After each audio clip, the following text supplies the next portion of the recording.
Hi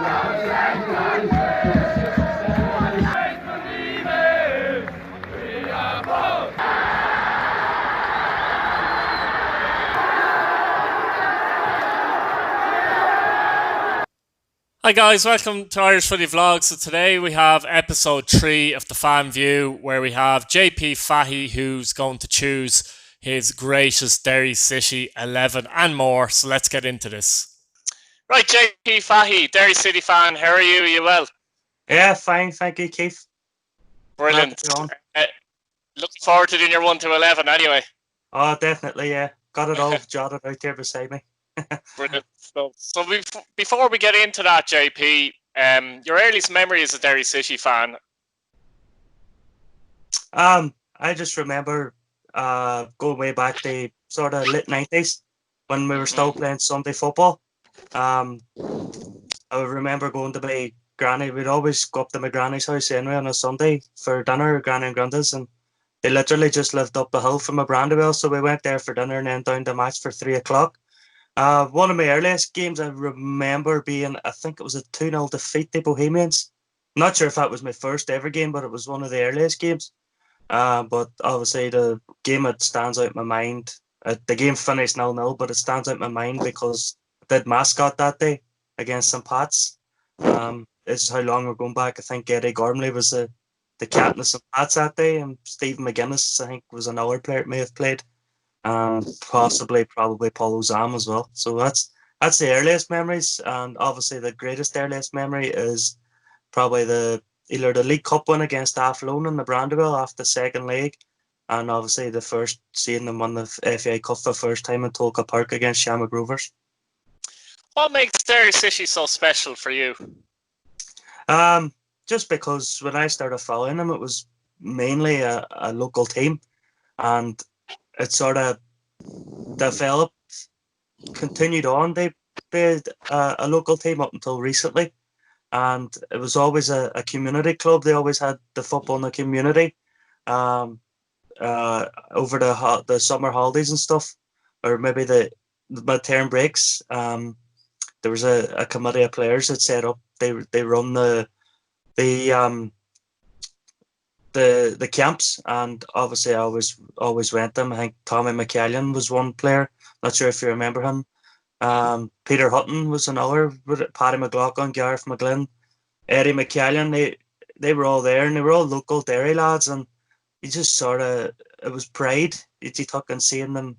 And and whenever you go into town or anything, they know you chat to them and they know who you are. And the licks now, you see Kevin Derry, he'd be out on a bike, and if you're in the car, he'd be waving at you. And like now, my coach when I was younger was Declan Devine. Now he's the first team manager. So just Derry City just means everything to me. Like, that's what it's all about, isn't it? Community based, and everyone knowing each other and that kind of thing. That's what makes it great. The League of Ireland. Derry are definitely one of them clubs. What's your favourite memory growing up, or not even growing up? It could have been last year.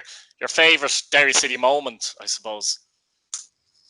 I don't think anybody at my age group can look past 2006 under Stephen Kenny. Obviously, you've got the boys that's been there from 1985. Their memories is obviously a treble, 1989, which hasn't been repeated since. Dundalk came close last year, and I think the only other team that came close to doing it was Stephen Kenny's Derry City team. 2006, we lost out in the league in goal difference to Shelbourne, but we won the 2 cups. But who can look past the European run in 2006 when we got knocked out by Paris Saint-Germain, and we were only beaten 2-0 over 2 legs, and both goals came in the Parc des Princes.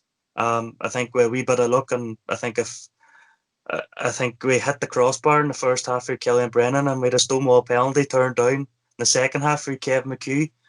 If we'd gone there with a lead, who knows? We may have been the first team to get into the group stages, but look, it wasn't to be. And for me, that's the greatest memory of following Derry City. And people say to me, "What's your best away game?" Has to be PSG, despite the defeat. When you look at them now with the landmark names that they have, but one of the goal scorers that night was, I think his name was Paletta, the Portuguese guy. He was the World Cup in the summer. He was a top goal scorer at it. So for me, have to say Paris Saint-Germain, but obviously winning the cups as well. You can't. In 2012, especially, we went in the Aviva as underdogs. Nobody gave us a chance, and the way that team fought back to go on and win the cup was amazing. Yeah, it was some game. I think it was 4-3 in the end, wasn't it? After extra time, is that right? That was the 3-2 game. The 4-3 was 3-2 game. Sorry, yeah, that was it was 2006. Yeah. I don't know why, but I always get confused with the two. But great memories for Derry, and obviously there were great finals. But out of the two finals, which one meant more to you? Do you think? I don't know. Probably 2012 because we struggled in the league. We didn't struggle. We finished 5th. It was Decky's first season in charge as well as a manager, and he'd been taken over from Stephen Kenny, which was a tough job to take over. He literally was left with nothing because I think Stephen Kenny probably knew from the end of the season that he wasn't going to be the manager, because Michael O'Neill was well on his way to be a Northern Ireland manager, and I think Stephen Kenny had his eye on the Shamrock Rovers job. And when Decky came in, I think the start of January, he hadn't a player left. He had 1 or 2 players left. They had to go and sign the rest of them. But so I think because it was Decky's first year and he was taken over from Stephen Kenny and he had to build his team, I think that probably means more than the one in 2006. Declan Devine, though, he's very good at actually building teams from almost scratch, isn't he? I mean, what do you think of his second spell so far at the club? It was amazing. Last year was just unreal. Again, he came in. He had 4 players signed. I think he had 4 players signed, and one of them was Jared Doherty, who a couple of weeks later went to Crusaders. So he was down to 3 players, and he had to put that team together in the space of 6 weeks to try and get a team for pre-season. And how quickly they gelled was unbelievable. Obviously, we got off to a good start against UCD in the Brandywell, 1-3-0, but the next game was away to Shamrock Rovers, and we had Waterford. I think 3 games after that was Shamrock Rovers, Waterford, and Dundalk, or something along them lines. But he lost to Shamrock Rovers in the second game, and you're thinking, going, Waterford, good side, finished the European places, up against it. But the way they came out that night in the Brandywell and just absolutely blew Waterford away, I think it finished 3-2, which I think was flattering for Waterford because it could have very easily been 6 or 7-1 to Derry that night. But I think that night, watching that night, the way we managed to stop the guys at Linfield now, I can't remember his name. Bastion Heary, yeah. He ran the show in the first 15 minutes, and then all of a sudden Greg Sloggett and Kieran Harkin done a number on him, and that was the end of it. And I think for me, from that period on, I had true confidence that Decky was putting a good side together, and to get into Europe again. Obviously, we've lost 1 or 2 players, but the players that he signed, I think, have been quality over what we've seen the first 4 games of what we've seen. Who would you pick out yourself out of the new signings from the first 4 games? Who would you pick out so far as being maybe the best one? Probably Stephen Mallon, even though he's on loan from Sheffield United. Whether we get him back again when the season starts, who knows? Between him and Walter Figueroa, but I think Mallon was the most effective, I think, in the first couple of games. Against Bohemians, the first half against Bohemians, he was given the right back trouble, but then the second half, he just scored a Paddy McCourt-esque goal, and he came inside, back outside, inside, outside, and then put the ball in the net. But I don't think you can look past Stephen Mallon and Figueroa as well. Well, we knew what he could do because his debut against Derry in the League Cup last year, you just thinking, wish we had him, and now we do have him. So thankfully he's ours. But I think we can't look past Conor McCormick as well. The linchpin in midfield, he just fills that role nicely that was left by Greg Sloggett. I think what Devine does as well, he brings in players that maybe were struggling a little bit elsewhere. Like McCormick and I think Clifford were struggling a little bit in their last seasons at their other clubs. Yeah. But they seem to have, now I haven't seen every Derry game, but the noises are that they've come in and settled quite into that Derry midfield, quite well into that Derry midfield. Would that be right so far? Definitely Conor McCormick. I think Conor Clifford struggled over the first few games. Obviously, going up against Dundalk in the first game, it was a wee bit rusty. He kept giving the ball away a wee bit, but you can definitely see there's a player in there in Conor. It's just about maybe as a confidence player that just needs to be playing well week in, week out. Who knows? But if you're saying there about players who struggled elsewhere, Ali Gilchrist, who's been him and Owen Toll have been the number one centre halves. But Ali, I think, was in the cold at Shamrock Rovers the year before we signed him, and the player that the Shamrock Rovers fans were describing is not the player I've been watching at Derry City. He's been a colossus at the back, and he's really, really helping Owen Toll in his development league. And we've got Darren Cole as well, who can play centre back. He's back from injury now.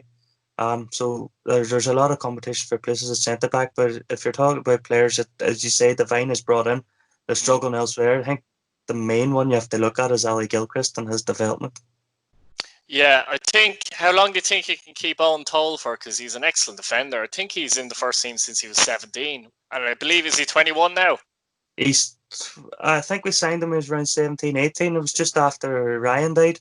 Kenny signed him from Armagh City, and he was in and out of first team, but he was playing regular in under 19s as well. But since Decky Devine came in, Decky's just seemed to take him, and he's put him in there, and he's his number one centre half. Come near the end of last season, there was rumours that he was maybe going to Ipswich Town, and thankfully the Derry board have tied him down now for another 3 years. I think it's 3 years. So if anybody does come in, they have to pay money. How long do I think we're going to have him? I would have thought that this would have been our last season of having him, but because of COVID-19 and whatever, I think we may get another year out of him. Yeah, I think you mentioned something very important there. The fact that our young players, I've been saying this for years in the league in general, you need to try and tie them down if possible to 2-3 years, because losing good talented players for nothing, basically, it's a killer, because our clubs struggle as they do, you know what I mean? Yeah. So if you lose an Owen Toll for a free transfer, essentially, it's a killer to clubs like Derry. So it's vital that clubs can put in something in place that can actually, make sure that they safeguard their club, essentially, and get a fee for players, because I think that's a massive thing, isn't it? It definitely is. If you look throughout the League of Ireland, the amount of ex-Derry City players that are playing, you look at Dundalk, you've Greg Sloggett, Patrick McLinney, Michael Duffy, although he went to Celtic and we got a bit of money for him. And then you've Aaron McAniff at Shamrock Rovers. Danny Lafferty, who played it, but he went to Burnley, so we got a bit of money for him. And there was Ronan Curtis, who was our last player we sold across the water. But any player that Derry seemed to have sold across the water seemed to be learning their last year or 18 months, so we didn't get as much as what we probably could have done. I think James McClean had, when he went to Sunderland, he had about two and a half years left in his contract.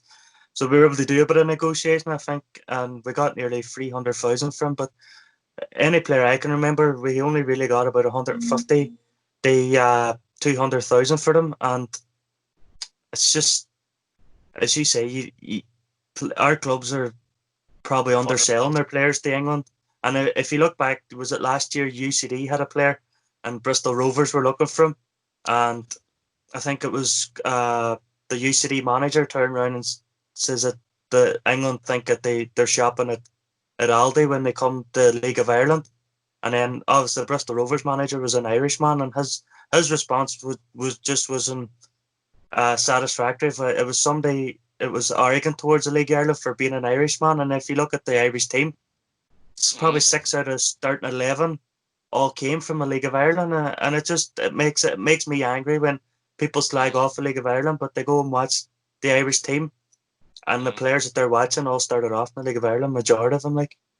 Yeah, Enda Stevens is a great example there. Now he's one of the best left backs actually in the Premier League in England, I would suggest. Certainly last year he was. This season, you know what I mean? Yeah. And he came not originally, but he moved over from Shamrock Rovers, and I don't think Rovers at the time would have got an awful lot for him.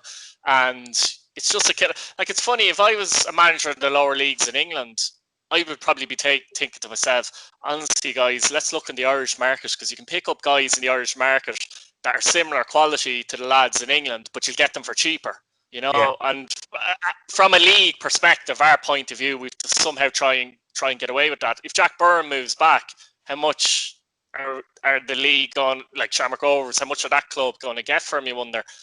Kevin Doyle, when he moved to, Reading, I think they got 30,000 from Cork City. and he was worth 5 million a year later. It's unreal. You're just thinking. I know they probably got bonuses like for internationals, caps, and things like that. But we look at our clubs the way they are so vulnerable. Cork are a great example at the moment, and a bit of cash for a player that's a bit of quality. Like Jamie McGrath, I think went over to where was it in England? St. Mirren, Scotland. St. Mirren. They got nothing for him, and I think Conor McCormack. Or not Conor McCormack, Conor McDermott. No, what was it again? What was the guy's name from Cork? McCarthy. Centre back. It's gone out of my head. That's it. They got 30,000 for him. Like, he could be worth even $1 million by the end of the season. And it's just sickening, I think. And I don't know how we do it. We've a lot more problems, but I don't know how we do it. But anyway, look, we'll get into your starting 11. I'm looking forward to this. So who did you go for in goal? I went for this was I went for my favourite Derry City 11 rather than the greatest Derry City 11, because I think if you're going greatest 11, you're scratching your head and you're thinking. If you look, when I started off, Paul Hegarty was the holding midfielder, and then it became Eamon Doherty, Barry Molloy, Nicky Lowe. You're just so many good players in each different position. So I went for my favourite 11. I was still torn because when I was jotting down the players, I could have put out two 11s. And eventually I settled on a favourite 10, and then there was just one position that I thought, who did I put on there? But we'll explain it when we get there. But in goal, I went for Gerard Doherty. Again, this was tough between him and David Ford. Obviously, David Ford was there in the era that is my most memorable. But Gerard Doherty, Derry man through and through, born and bred, made his debut at 16, went to Derby County, played in Wales, came back to Derry, and he was there for 10 years, and he was just a fan. He always had time for everybody, every fan. And for me, I'm going for Gerard Doherty in goal. And some people might not know this, but when Gerard was at TNS in Wales, he played against Liverpool in the Champions League qualifier and saved the penalty from Gigible Cisse. I didn't know that, so there you go. That's interesting knowledge now. Yeah, brilliant stuff. So right back, who did you go for right back? I've gone for Eddie McCallion. Again, another Derry man. Mentioned him before in the footballing community and stuff I got there. And Eddie, he's known me since I was literally no age, going to Brandywell and growing up and chatting with him. And I see him out the town now, and we used to be in the same running club and stuff together as well. So I've gone for Eddie. If we're going for greatest 11, I would probably be torn between him and Simon Madden. But because of his longevity and being a Derry man and being favourable, I'm going to go Eddie McCallion. I think most Derry people would pick Eddie McCallion, I have to say now. Left back, who did you go for? Sean Hargan. Hargy, as they say, his nickname. Hargy had a reputation for being a hard man as a footballer, but I don't even think he ever... the Derry fans always, if there was a tackle made on him, the Derry fans would always chant, Hargy's going to get you. But I don't ever think he had that persona in him that if somebody tackled him, he went back after them. I think he was somebody that saw the ball and he wanted the ball, and if he didn't get the ball, then he was going to make sure that you didn't get past him. Yeah, like he wouldn't take players out of it or anything like that, but he was a hard tackler, tough individual, a real leader. Any honourable mentions for left back? Would you? Anyone else? Maybe Daniel Lafferty, I mentioned there before, went to Burnley. But I enjoyed watching him and James McClean up and down that left wing. James would get the ball, Danny would overlap him. Danny would have a ball, James would be on. It was just unbelievable watching them two together for the 6 months that we've seen them together, because I think that's all they spent, because I think Danny came when we were in the first division, and then he was the number one left back when we got promoted, and James went to Sunderland in the summer, and then the following January then Danny went to Burnley, so we literally only seen 6 months of them together. But when James left, Steve McLaughlin filled that role nicely, and Danny linked up with Stephen just as good, but he's a left back that I mentioned. And maybe Kieran Coyle as well, the current left back, came from Fan Harps, but he was straight away, he became a fan favourite, and he still is. Yeah, he's actually improved an awful lot in the last couple of years as well. That you might put that down to Divine a little bit as well. First centre back, who did you go for? The none other than Ryan McBride. I think it speaks volumes, and it's it's not a sentimental thing. It was just Ryan was everybody's favourite, and he would probably be in people's League of Ireland 11s, never mind Derry City 11s. He But he, definitely in contention, no doubt. Yeah. and I'm putting him in my Derry City 11 because Ryan he was Mr. Derry City. He just, out in that pitch, and everything he did was for the fans. It wasn't for himself, he was out there to win, and they won for the fans. I remember people telling me that he had an injury and he wanted to play, and the medical team were telling him he wasn't playing, and he says, "But the fans need me," and this and that, and he was just, he put the fans before himself, really. So he did, and that was that's why he's in there. And who can forget as well the tough tackling that he was, and he was another player that made sure that he was going to get the ball, and if he didn't get the ball, you weren't getting past him. It's just amazing how a lot of the Derry players down through the years, just before we move on, have actually come from Derry itself. You understand? Yeah. Which helps, I think, a club as well. Like, because you're getting in, Derry always have at least 4 or 5 Derry lads anyway in the side. Like, you know what I mean? And you're talking about players like that give it their all. And McBride was definitely one of them. I've said it before, though. The Brandywell shouldn't be called the Ryan McBride Stadium because he should be here, like, you know what I mean? But that's the sad thing about it, I suppose. But at the same time, I'm sure his family, I suppose, are proud of that. But, you know, it's obviously a tough one because he was a great player and, by all accounts, a great person as well. He was an unbelievable person. He just had to say to him, "Look, Ryan, we have a wee event on. Can you attend?" And he was there. No questions asked. If the stadium, as you say, it's named after him, but it shouldn't be named after him because he still should be the captain of the club.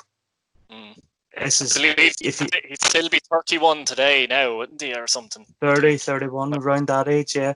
If you come out of his front door and walk down the street, you're outside the gates of the Brandywell. So that's how close he lived. Like, and he just, everything was for Derry City. He was just Mr. Derry City. But the foundation, I would spend a lot of time. If there's any events on, I would support the foundation because they're trying to support the young people in the area. Like, it's not just in football, but in education and stuff like that there. Because as they say, Ryan didn't come through academies. Ryan came through street football, and eventually he was spotted by Stephen Kenny. And I think they're trying to show that they're trying to work and try and give that young person that may not be lucky enough, they play in an academy, that they still have that other ways of developing, and they play in senior football.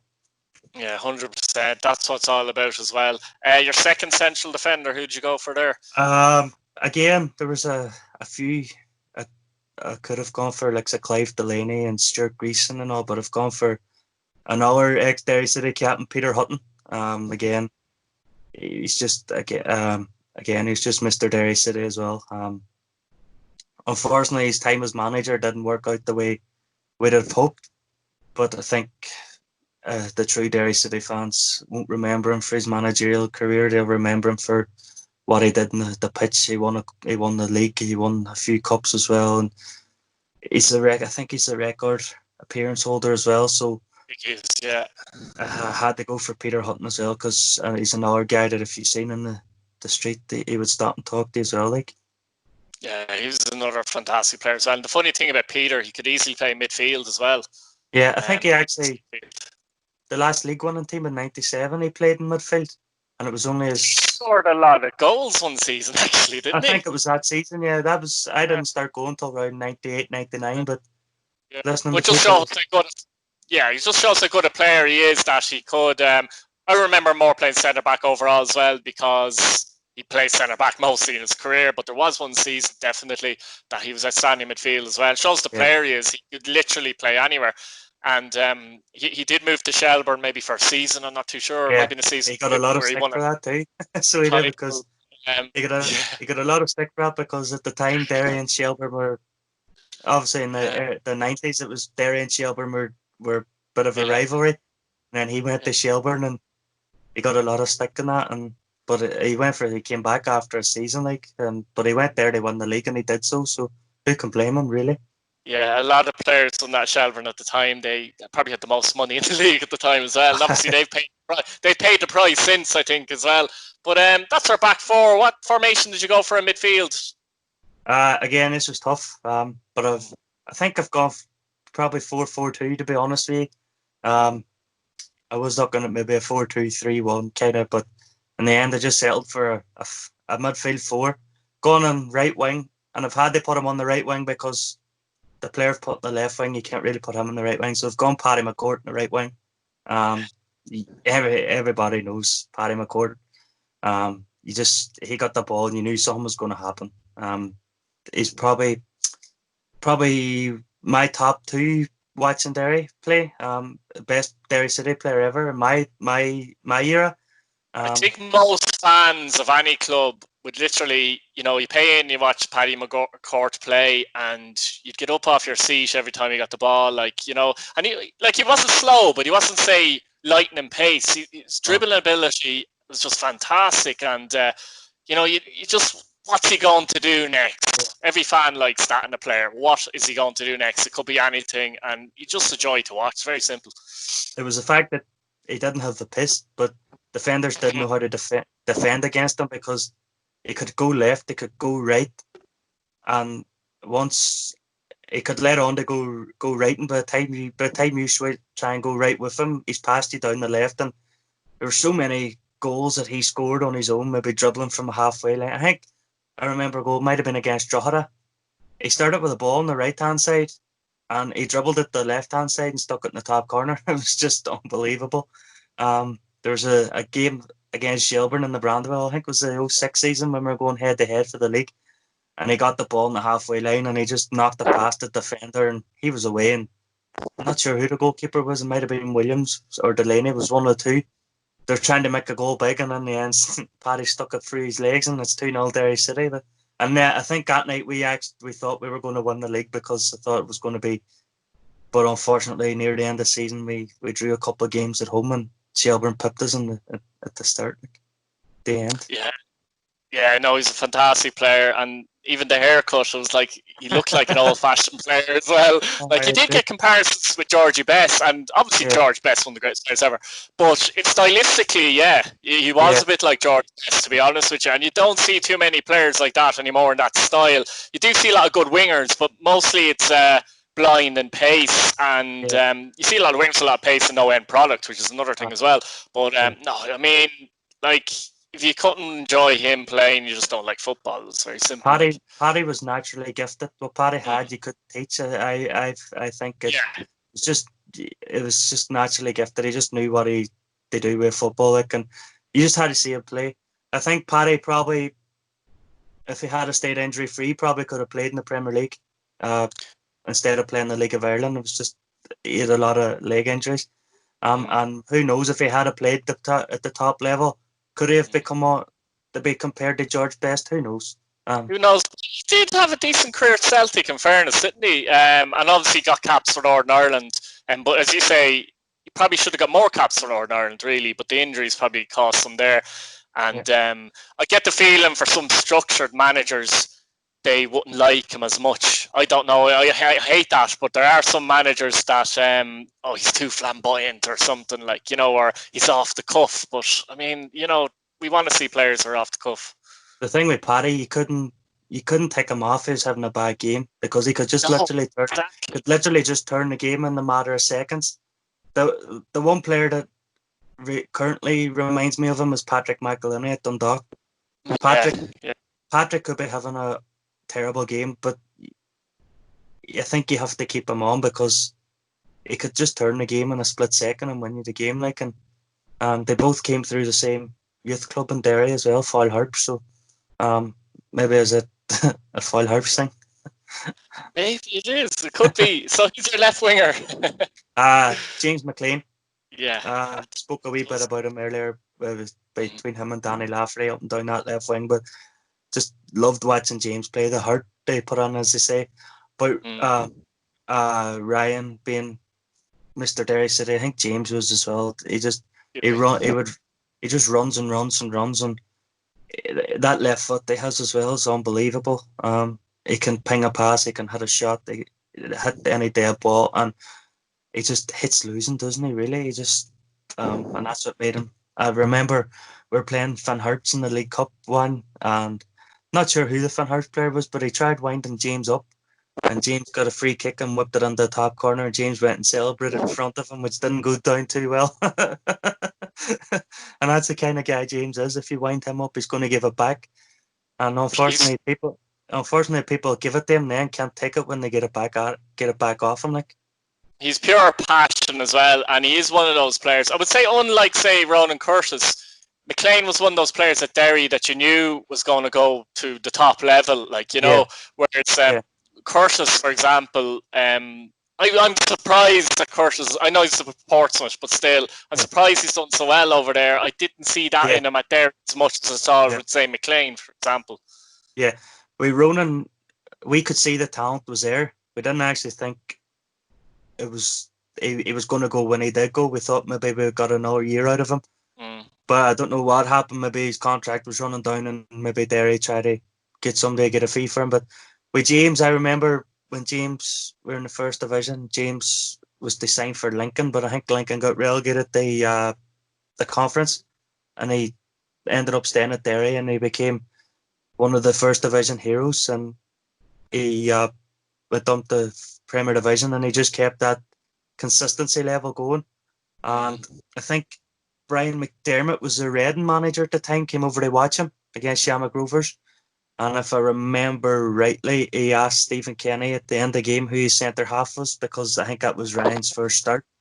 And Ryan got man of match that night against Shamrock Rovers. So he ended up going to Sunderland, but it was Brian McDermott at Reading that actually came and looked for him, I think. And then I think it was Niall Quinn was involved in the deal to take him to Sunderland. Like, so no, James was, you just knew that James had the ability to go far, and hopefully he keeps going for as long as he can. Like, he might have moved to Sunderland because it reminded him of Derry with the kit.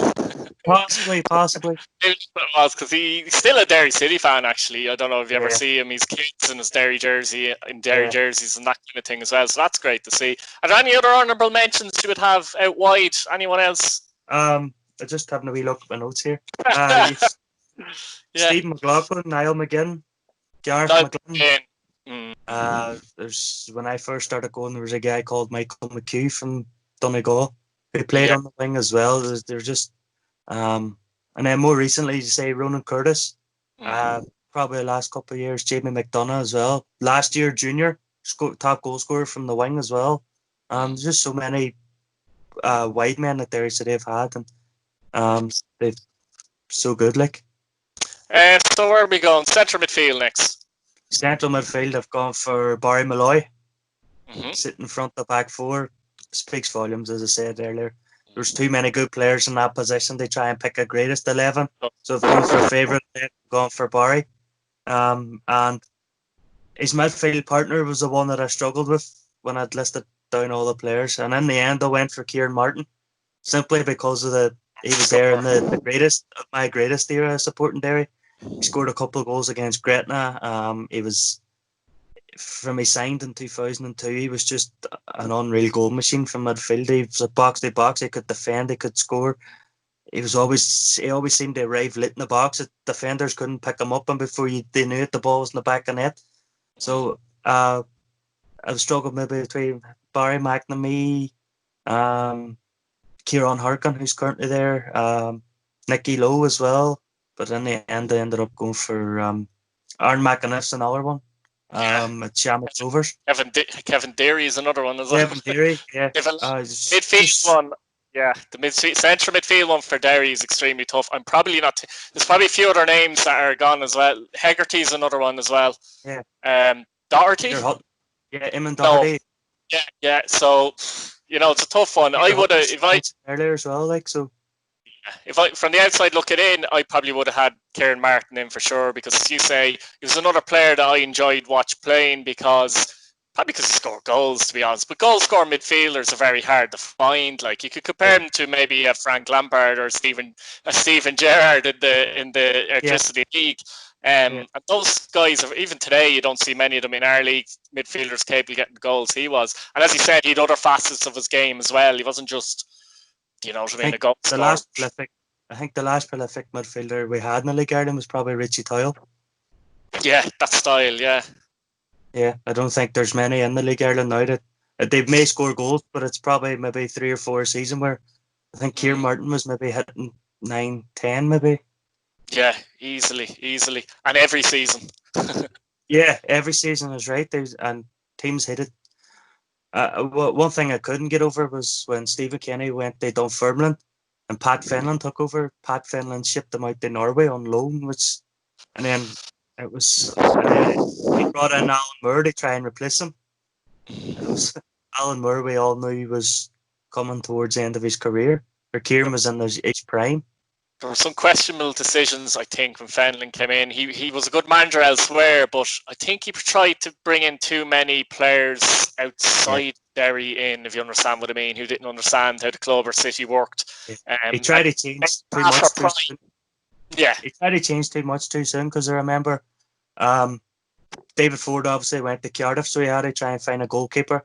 He ended up going for Pat Jennings, but he brought I think it was Steve Williams he brought up from Shelbourne, who was maybe his number one in the season previous, and he put him on trial and never signed him, and signed Ola Tidman, who was voted Sheffield Wednesday's worst ever player. And then he got rid of Stephen O'Flynn as well, who was a key part of the 06 team. Clive Delaney was another one. And he just tried to change too much too soon. I think he thought that was Stephen Kenny's team, but there was no shame. There should have been no shame in Pat maybe keeping Stephen's team and building for his own team. Like, it was just, think he tried to change too much too soon. Yeah, I think it's a little bit different if you're changing, like Devine has done a lot of the time, a team that have been struggling. That's different. When the team is generally doing well and you have a core of a team, then don't change too much. Maybe try and understand the club on that before you bring in players as well, because you don't know if players are even going to move up to Derry or what they're going to do, if they're going to travel from the likes of Dublin or wherever. And it mightn't quite work out, you know yourself. No, I think the team that he was changing was the team that had finished second the 2 previous seasons. They'd lost out in the last day to Cork, and they'd lost out in the last day on goal difference. So he just needed to maybe keep what he had and maybe add 1 or 2 instead of changing it. And in the end, after 5 months, I think he was gone, and there was no surprise. Strikers. Number 1 striker is Liam Coyle. Coyle made me fall in love with the game. Even now, even now, I'm not afraid to say I'm 28 years of age, but Liam Coyle's my idol. Like, he really is. When I first started going to watch Derry City, he was just, you talk about the likes of Mike, it was the same era as Michael Owen growing up as a Liverpool supporter, but for me, I would put Liam Coyle as my number 1 top footballer. It made me fall in love with football, and he was always going to be, either it was Derry City greatest 11 or Derry City favourable 11, Liam was always going to be in there. He could do everything though, couldn't he? He was the goal scorer, but he could drop deep and set up, and he was a scorer of great goals as well. Like, he'd score lobs like there was no tomorrow and things like that. Effortless. I don't know if you remember Matt Letizia played for Southampton. He's kind of something like him or something. Yeah. I don't know. Again, similar to McCourt, but in a different style. But someone, again, you'd pay money to go in and see and say, deadly, Liam Coyle's playing today. You know, again, an off-the-cuff style kind of player. I don't know. I just love those players. If I had to pick as an outsider, I'd probably say Liam Coyle would be my favourite there. In fact, he's probably my top 3 favourite League of Ireland players of all time, irrespective of clubs. So that's it all as well. I think was it Conan Byrne did something on social media a few months ago.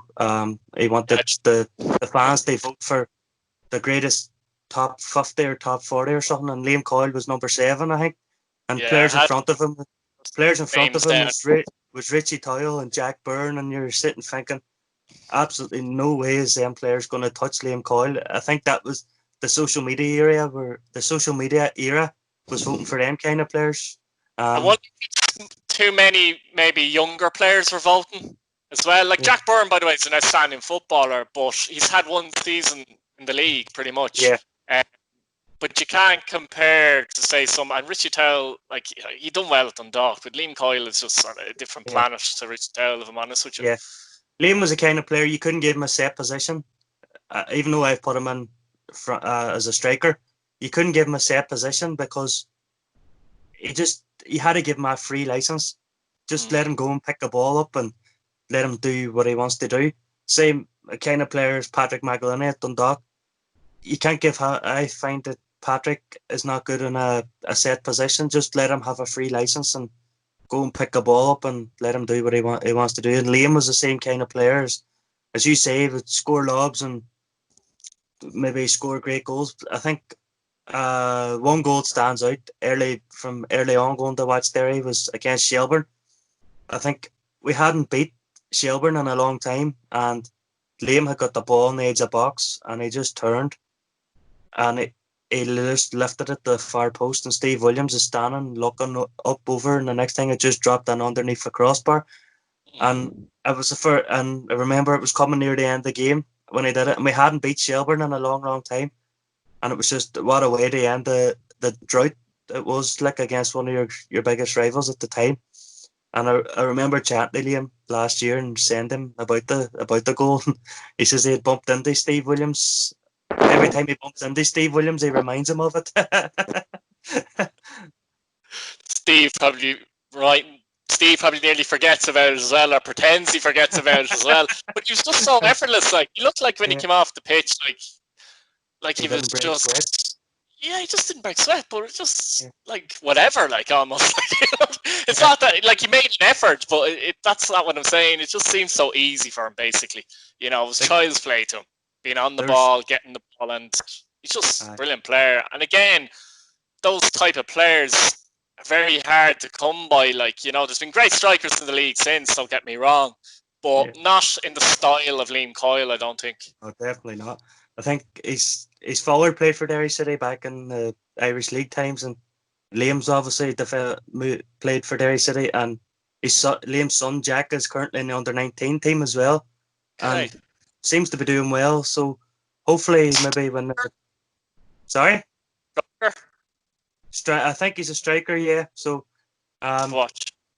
I was chatting to Liam at the start of the season and asking what was his chances, and Liam was sort of saying he didn't think for this season, but maybe towards the end of the season. But this was before everything, the COVID-19 and stuff struck. So who knows? Maybe Jack's one to watch in the future as well. But Liam Coyle was just one of my most favourable player of all time. Like he really is. It's definitely up there, one of mine as well. Next striker, second striker, who would you go for? Mark Farren. No, without doubt. Like he's that 2006 year that I speak of. Mark had scored. I think he was top goal scorer in the league as well. He just scored some amount of goals. I remember his debut against Limerick in the playoff semi-final. He got a hat-trick and he never looked back. And obviously, they go through what he went through. They come back and then break the Liam Coyle's goal scoring record. Like I think Liam was on 112 and Mark got obviously with his brain tumour in, had to go and get brain tumour surgery, but they fight back from that. They come back and play and then go and break Liam Coyle's record was remarkable. And he was just another striker. You knew when he got the ball in the 18-yard box, no keeper was going to stop him. He was a natural, different to Liam Coyle, but more of a natural finisher, fox in the box, more or less. Mark Farren, really, wasn't he, though? He was just somebody that you had to stick between the two posts, and if a ball fell to him, it was going to end up in the back of net. He made them runs as well that maybe he would have made the run that would have opened up the defence for the likes of Kieran Martin. They make his lit dash and run into the box. He wasn't just a goal scorer. He knew the right runs to make and at the right times. And maybe it's just say I think apart from Rory Patterson, I don't think Derry City have had another striker as clinical or as aware as what Mark was like. Yeah. Any other honourable mentions which you throw in there? Gary Beckett. I think. I was told to say that. I was going to say it myself. So. Gary was one of my all-time favourite players, but when it came down to Mark and Liam, I couldn't leave the two of them out. So unfortunately, Gary Beckett has to miss out. But no, Gary was he was one of the players of 2006. He led the line in the UEFA Cup run. It was unbelievable. Not sure if he scored. Did he? Not sure if he scored in the UEFA Cup run. Maybe he did. I don't know. But He was just another remarkable player, and I think he played in the last league winning team as well for Derry, which is unbelievable. Yeah, he was kind of a good link man, I always thought as well. Yeah. Like between, you could link up play very well, and like he wasn't what you would call a natural goal scorer, but he was just a good player that played up front. If you get me, I think Mark Farm wasn't as prolific after Gary Beckett retired. I think Gary Beckett sort of came short, and Mark went in behind, and Gary would have got the ball, maybe set him up and stuff like that. But they complemented one another so well. It was unbelievable. And watching them two up front, as I say, unfortunately, I could only pick 2 out of the 3, and unfortunately Gary has to miss out. But he would definitely be in the top 12. Yeah, I was just thinking, just as well you didn't go for one up front. That would have been awkward. Yeah, I was. Liam was always going to be in it, so but where I was going to put him, I couldn't put him up front because he wasn't what you call a striker. So that's why I went for 2 up top, and Liam maybe just as the Roman striker, as I would call them. Exactly, yeah. If you had if you could get that team onto the pitch, you could even have Liam come deep and work at the midfield if you needed to anyway. Because as you say, he could do anything. You know what I mean? Yeah. What manager would you pick if you could pick a manager? This is going to be tough, I think, for you. It's going to be tough because I'm going favourite, you see, and I'm going to say Stephen Kenny because of the 2006 era. I know he left us twice to go to League of Ireland rivals, but he went once across to Dunfermline and he went to Shamrock Rovers, and I just thought on both occasions, maybe if he'd hung on for another year, he may have delivered the league title for us on both occasions. But who can deny him? Because look where he is now. He's the manager of the national team. And again, as I say, Decky, because he was my coach growing up, I just see so much pride in seeing your youth coach managing the team that you love and grew up as a boy. And so I'm going to go Stephen Kenny and Declan Devine is number 2, the way it used to be. Could you imagine that now, actually? That would be very interesting. Yeah. But I have a lot of time for Declan Devine myself. I think he's one of the best managers in the league. He seems like a really nice fella as well. And, love the way he seems to pick up players from nowhere. And you're going, who's he and who's he? And they just straight away, they just do well. I think in his current role as manager, I think having Paddy McCourt in there's a big sell for the likes of players, because I think he even admitted in a bit pre-season that Paddy McCourt's contacts was one of the reasons why he's done so well in the latest recruitment. But at the end of the day, Paddy might have the contacts, but Decky still has to put them on the pitch and make them gel. So now I was just hoping now that we can get a few of the loan players that we had back for if a season restarts, and maybe just get going again. And maybe, I know it's going to be a shortened season, maybe just 18 games, but hopefully there's enough in the tank from the boys to maybe finish in the top 4 again, because I know Decky at the start of the season was talking about having to get into Europe this year, because this is a year to get into Europe because this new UEFA Conference League, and apparently the rewards of that is going to be significant, especially for League of Ireland teams. So as favourite managers, I'm going to go for Stephen Kenny, but Declan Devine was a close number 2. So if I had to pick a manager to manage that team, I'd have Stephen as a manager and Decky as his assistant. It's tight, and both managers like to play good football as well, which is great to see as well. And Derry have this habit, I think you mentioned earlier, producing swashbuckling wingers, really, and I like wingers, and you got guys in midfield. Kieran Hargan, he's a small guy, but he can pass the ball and get stuck in, and they're good to watch as well. Right, JP, that's fantastic. Really enjoyed that, going through that 1 to 11. And to be honest, from an outsider looking in, I probably would have only made one change, would you believe, from that? That would have been just the goalkeeper forward, and that's it. So, but as I say, it was tough. But it's tight. It's tight, Tight, but and another thing about Liam is I meant to mention earlier was I was on holidays at the time, but Derry were playing Barcelona in a pre-season friendly, and I've never seen the footage of it, but apparently Liam had turned Carlos Puyol inside out. I would love to see the video footage of that, because it just would not surprise me if that was, because that's how good he was. He could have played out foreign, he could have played in England, only for a knee injury they picked up, but was unbelievable. And as you say, the change that we've gone for Jared Doherty is because of his longevity and stuff like that at Derry. But no, two really quality goalkeepers. And I think over the last 10, 15 years, we've been lucky that we've had two really quality goalkeepers. And we still have another one, and Peter Cherry as well. Nathan Gerdside coming through doesn't look too shabby either. Yeah, it's a tough team. Derry, it's a tough team to actually pick, which is a good thing as well, because it shows how many good players have come in the last number of years. So that's fantastic. Look, JP, thanks very much for that. Really enjoyed that. Fair play to you. No bother. Thanks a million. Thank you for having me. Bye-bye.